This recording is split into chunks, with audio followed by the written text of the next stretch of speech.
Welcome to the MS&Me Radio Network. The broadcast shows are for informational and entertainment purposes only. They are not designed to provide listeners with specific personal, medical, or counseling advice. Individuals with a medical issue should always consult their healthcare provider. MS&Me is not responsible for content of individual shows. The views expressed by show host or the guest are their own. Enjoy the show.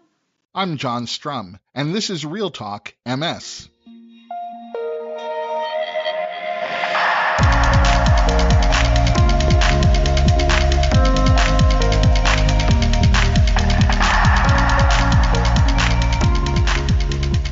It's Thursday, May 24th, and welcome to a special episode of RealTalk MS.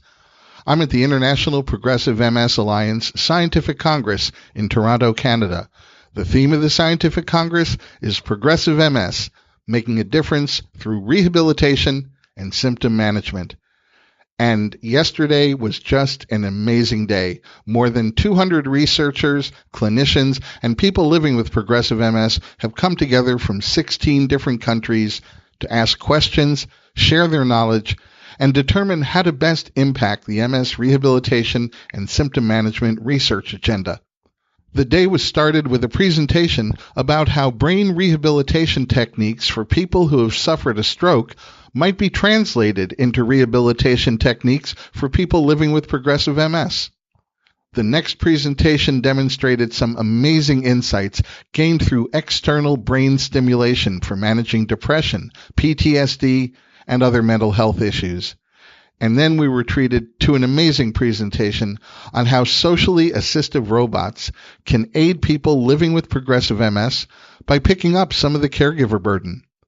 This presentation included a wonderful video of a robot assisting someone in the kitchen as the robot helped the patient first decide on what he was going to have for lunch.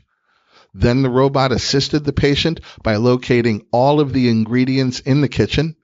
And finally, the robot supplied the patient with the recipe that the patient was going to need to make lunch. The next session was all about understanding the perspectives of people living with progressive MS, and it was my privilege to participate in a panel discussion along with my two fellow lay members of the Progressive MS Alliance Scientific Steering Committee, Caroline Sincock and Alexis Donnelly. The afternoon focused on insights that could be learned from treating spinal cord injury, and there was some extended conversation about the implications of exercise for people with progressive multiple sclerosis.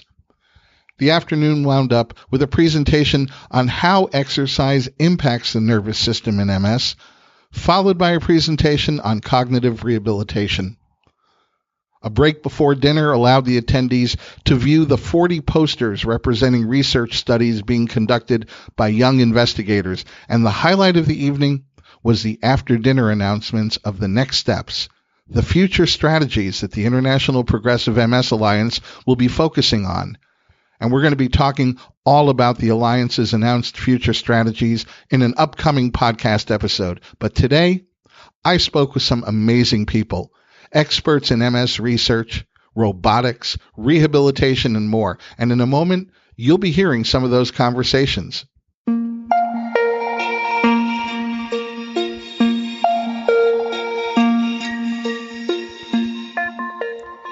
After this morning's session, I spoke with Dr. Lisa Melton, the head of research for MS Research Australia. We talked about some of the takeaways from the morning sessions, and here's what Lisa had to say.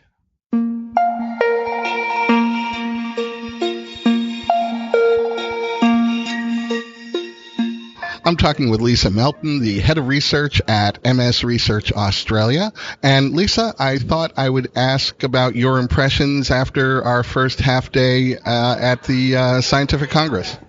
Yeah, it's been really fascinating morning. We've heard from a researcher who was talking about rehabilitation in stroke, which was really, there's so many parallels in terms of rehabilitation, and in particular he was talking about brain plasticity, which is getting the the connections in the brain to regrow and rewire around areas of damage so that you can restore function without necessarily restoring exactly the same pathway of the way the nerves are talking to each other.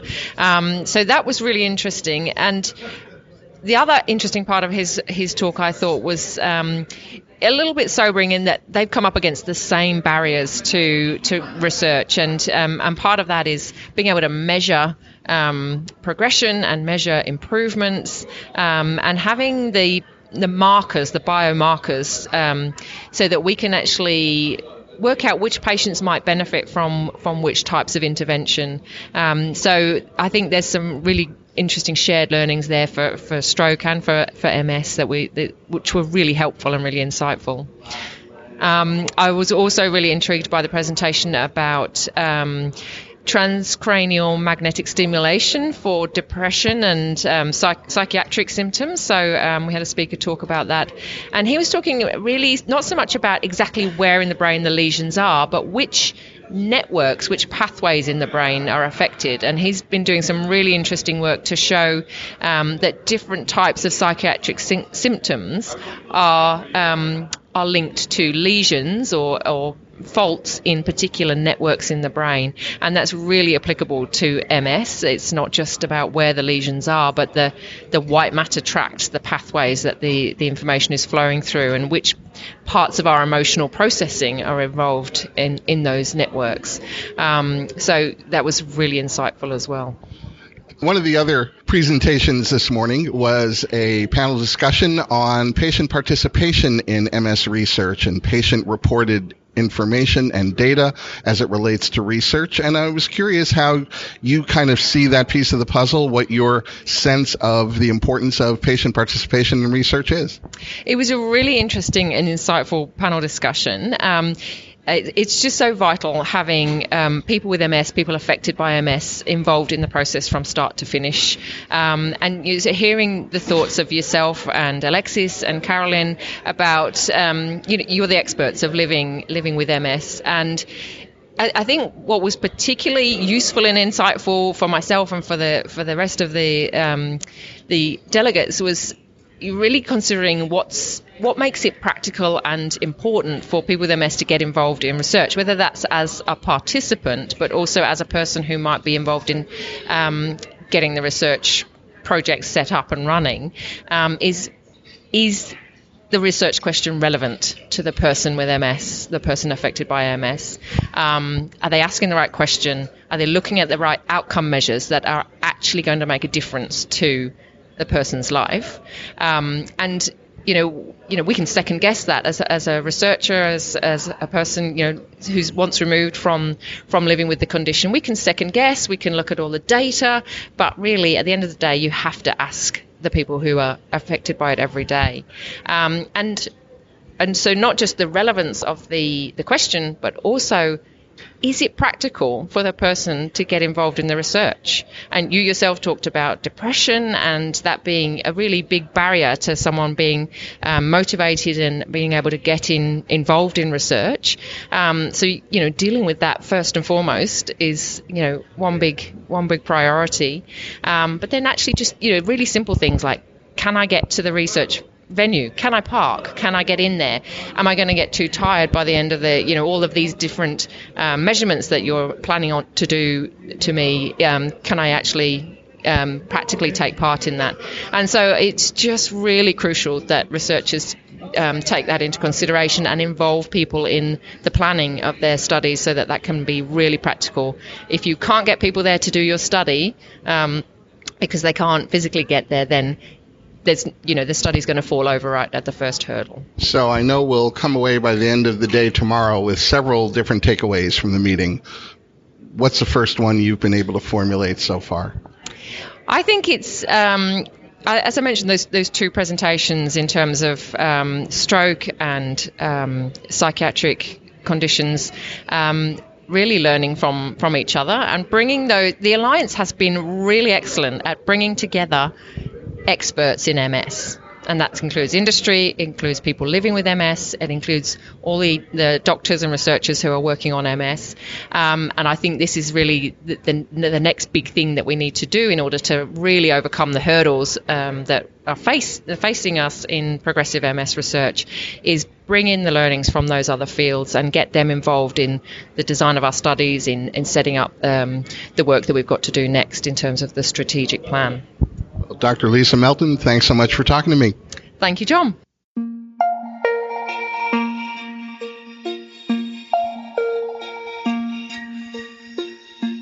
I also had an opportunity to speak with Shane Saunderson, a robotics engineering expert at the University of Toronto.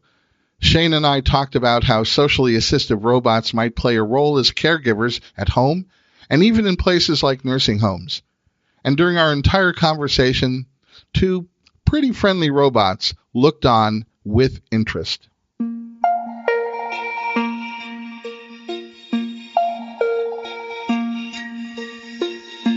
I'm chatting with Shane Saunderson from the University of Toronto, and Shane is all about socially assistive robots. So maybe you could tell us what a socially assistive robot is. Definitely. I mean, the nice thing is the words lay themselves out pretty well, but it's really the combination of those two things, which is a social robot, so something that isn't just there to serve a functional purpose, like traditional manufacturing robots or other things like that were. Its purpose is to be social, so to interact with humans. And then assistive is now looking at the care aspect. So how do we help people in different aspects of their lives that they may have difficulty with? So you bring those two things together. There are care robots or assistive robots that help with more functional things as well. So people with exoskeletons or with prosthetic limbs, but specifically with socially assistive robots, we're actually trying to create systems that help people cognitively and socially in issues where they've either lost or have to do something to regain or maintain certain aspects of their cognition. So if someone is living with progressive MS and they're at a stage where their disability requires that they need help, what sorts of things can a socially assistive robot do for them? Yeah. So I'll first give the caveat that a lot of the initial premise of these robots were developed more for conditions that have a greater cognitive impairment, like Alzheimer's, dementia, things like that. But knowing that there is some cognitive issues within MS, there was an overlap as well. And I think a lot of these things they can be honestly simple everyday tasks. So everything from helping someone pick what they want to wear in the morning, like you saw inside, versus reminders as someone's eating to make sure that they're eating everything that they need to reminders of exercise and suggesting different activities or exercise routines to make sure they're getting some physical exercise. Essentially, they're very good systems for giving people reminders, but doing it in a way that comes with a bit of a social nuance or support to actually give that a real push. Instead of your phone just saying, remember to do this, often when we find that people start interacting with these things, they build a bit of rapport. So you want to do it because you almost don't want to let one of the robots down.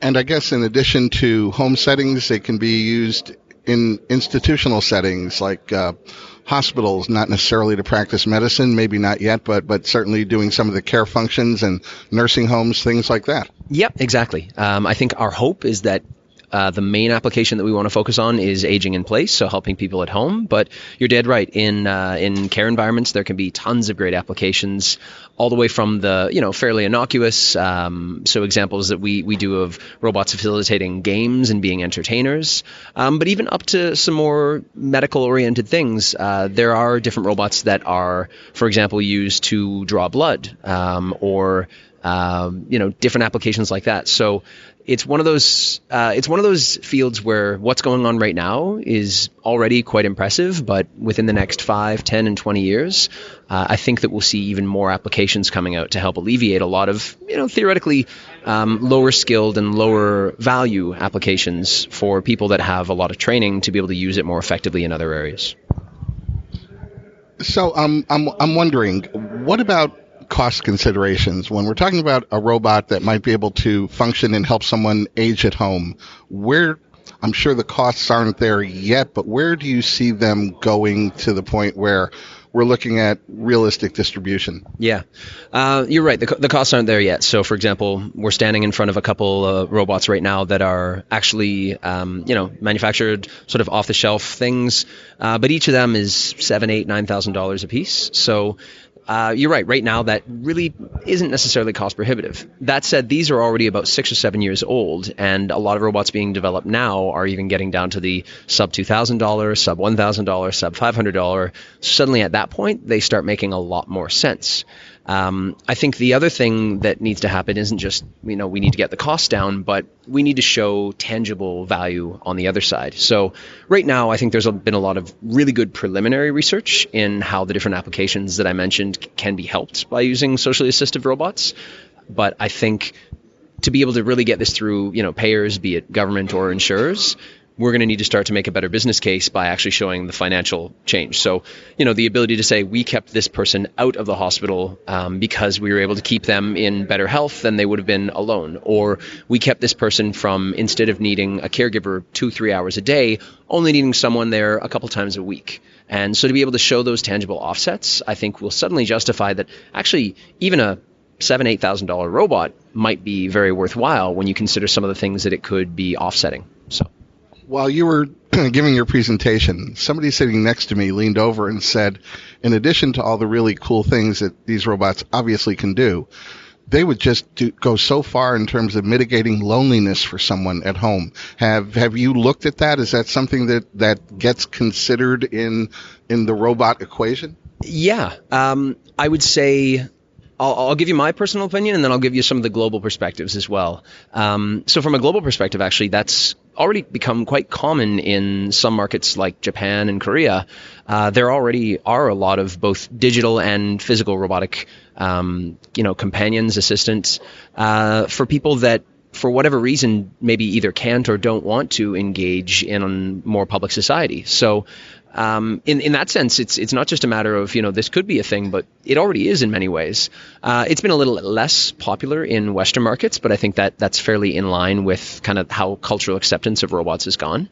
For me, I think that they're an important filler, is how I'll phrase a robot. I think that we should never get to the point of, even if you can nearly recreate a person with a robotic system, I don't think we should ever get to the point of necessarily completely getting rid of that human interaction, just because I think there's something very important about the way that we interact and that we learn from each other that I just don't think that you'll have with a robot. And so I think, in the meantime, they can be used, again, for filling in the blanks. So instead of someone sitting at home alone for 8 hours a day, 12 hours a day, yeah, why not have something that can have a small conversation with them in the middle of the afternoon or early in the morning? But I think you can't necessarily go to the extreme of, we can just throw them in with a robot and they'll be fine for the next 5-6 days. That's a really good point. You mentioned cultural acceptance, and it got me thinking, do you think that the very popular and widespread acceptance of voice assistive technology in homes, Alexa, all of that, is helping kind of pave the way for more cultural acceptance of having a robot assist you? Yeah. I think it's helping, but also a little bit harming. So in one way, it gets people more comfortable with the idea of more social technology in their home, which is great. However, it does do one slightly dangerous thing, which is it confuses what that technology is. So I'll give you an anecdote to sort of highlight that point. A friend of mine a few years back got an Alexa system, and I asked him, how do you enjoy it? I'm thinking of getting one myself. And he said, it's great, except for Harriet, his 3-year-old, is learning bad manners. I said, well, what do you mean? He said, well, at 3, she doesn't really know fully the difference between mommy, daddy, and Alexa. So Alexa, yeah, granted, Alexa doesn't have a body, but Alexa is becoming another part of the household. So the danger or the challenge that this presents is that it starts to skew what we believe another agent or a persona is in the household. And particularly when people start getting very used to fairly robust voice, and then suddenly you replace that with something that still looks fairly mechanical, because robots are still, I think, a good ways from being truly humanoid. And there's also the question of whether they should ever be fully humanoid. So I think there will be a bit of a dip when we sort of get out of the chatbot phase and actually start putting robots in homes, when people go, oh, right, you're not just a disembodied voice, you're a robot. So, like I said, they're good and bad in a way. Well, I thank you so much. This is the one time where I think that my bird's eye view is not sufficient to describe the two robots I'm standing in front of, who, when I started talking about Alexa, I worried that I was offending them. Okay, it did cross my mind. Their eyes are blue right now, so you're safe. It's when the eyes turn red that you have to worry. Visions of Hal come to mind. Well, Shane, thanks so much for talking to me today. Of course, Jonathan. Pleasure.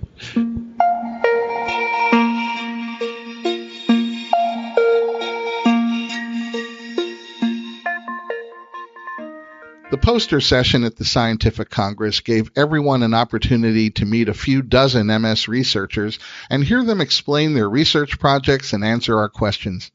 I'll take you to a couple of the posters that I found really interesting. The first one is from Helen Genova at the Kessler Foundation.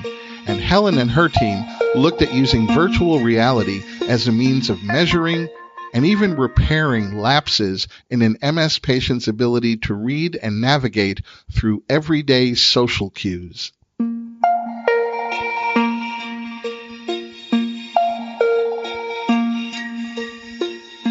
I'm talking with Helen Genova of the Kessler Foundation Research Center, because we're staring at a poster that's up at the Scientific Congress on sensitivity of a virtual reality theory of mind task in progressive multiple sclerosis. So, Helen, can you tell us a little bit about what your study's all about? Sure. Well, what we're learning now is that individuals with multiple sclerosis, in addition to problems with typical cognitive domains such as memory and processing speed, also have issues with what's called social cognition. So that really refers to the ability to relate to other people, to understand the emotions of others, to understand how other people are feeling, what they're thinking. So it's a totally new field. We're really just starting to begin to understand the deficits experienced by people with MS. So this is a new task that we're testing out in people with multiple sclerosis. I think that virtual reality has a real place in rehabilitation going forward. I think it makes a lot of the logistics around rehabilitation far easier. Tell me a little bit about what your study involves. What happens when somebody is a participant? Sure. So what they would do is they would come in and they would participate in a study where they would do the virtual reality task. Many of the tasks that we already have are paper and pencil tests. So for example, let's say you're coming in to do a test. You would just read about a story about two people interacting and having an awkward social situation, or a social situation in which somebody gets angry at somebody else. But with virtual reality, we can actually take subjects and have them feel like they are right there with the characters experiencing this situation. So they're watching videos, the characters in the videos are interacting with them, so they really feel like they're part of the scene, and they actually begin to truly understand the emotions of other people, or we can test whether or not they have difficulty in that area.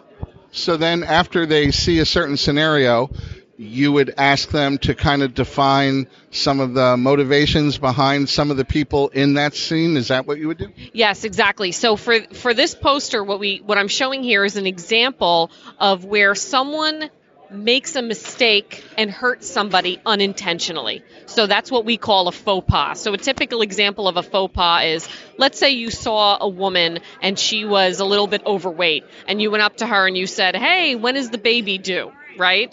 You didn't mean to hurt her feelings. You genuinely thought you were congratulating her on a happy event, but nonetheless, her feelings are hurt. So what we do is we take scenes of actors acting out these sort of awkward social situations, like faux pas, or when people are being sarcastic with each other, and then we ask the subjects with MS to see if they understand what really happened. Were people purposefully trying to be hurtful, or were they just making mistakes? And this really helps us to understand where some people could be having trouble interpersonally. So this really kind of tests their ability to navigate some of the subtleties and nuances of social interaction, some of the nonverbal stuff that doesn't get said but always gets communicated.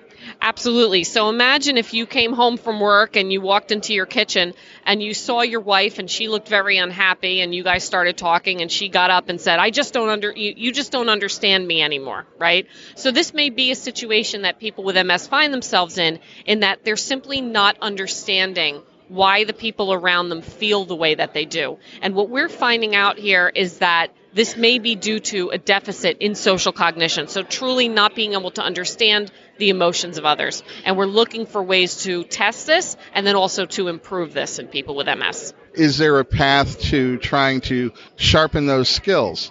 Yes, I think that there is. Right now, what we're doing at Kessler is we're trying to improve people's ability to understand the emotions of others by giving them a computerized training to help them understand better the emotions on other people's faces. The task that I'm talking about today is more theory of mind, so understanding the beliefs and the feelings of others.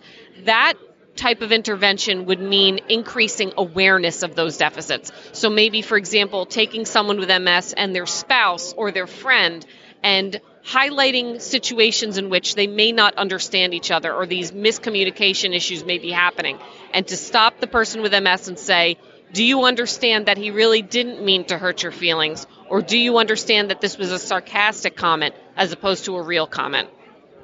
Helen Genova, thank you for taking us through what I think is really a fascinating study. Thank you so much, and thank you for talking to me.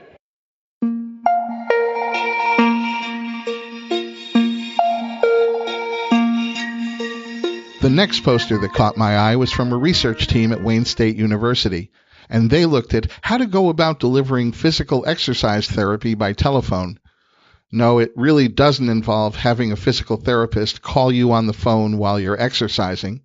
But I asked Nora Fritz, one of the study's investigators, to walk me through their project.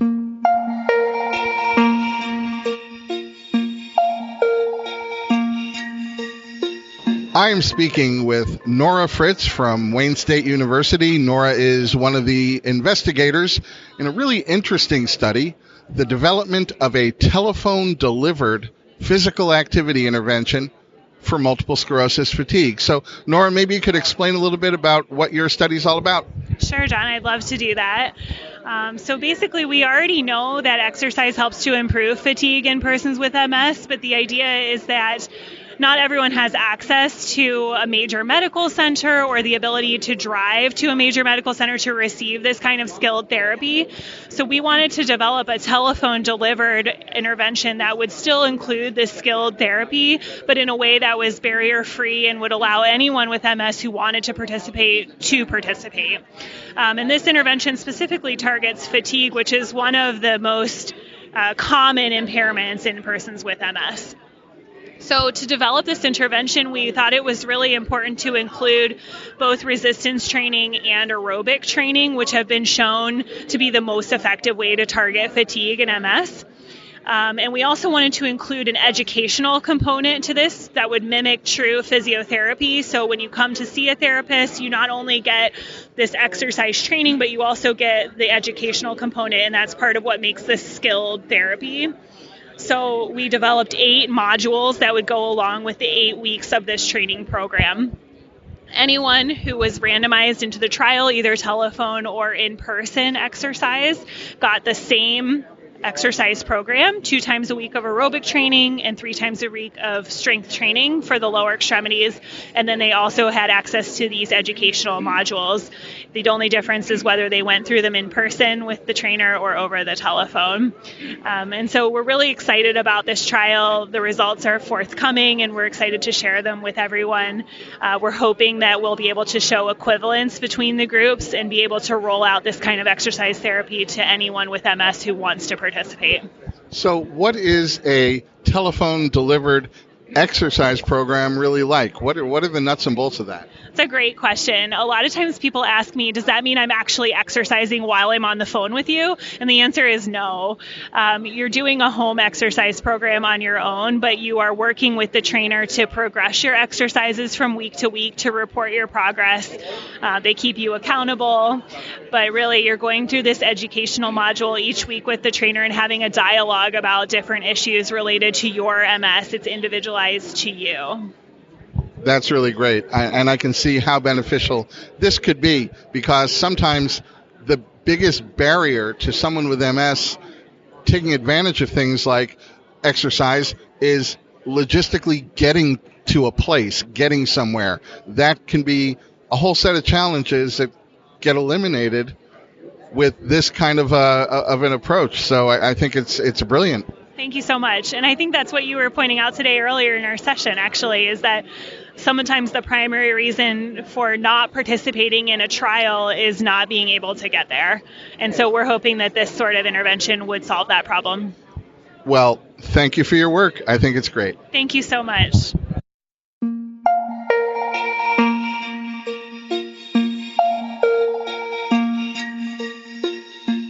Wednesday was an incredibly full day, and I have no doubt that Thursday will be just as full. So be sure to catch tomorrow's special episode of Real Talk MS. My name is John Strum. Thanks for listening, and we'll catch you tomorrow with a special edition of Real Talk MS from the International Progressive MS Alliance Scientific Congress in Toronto, Canada.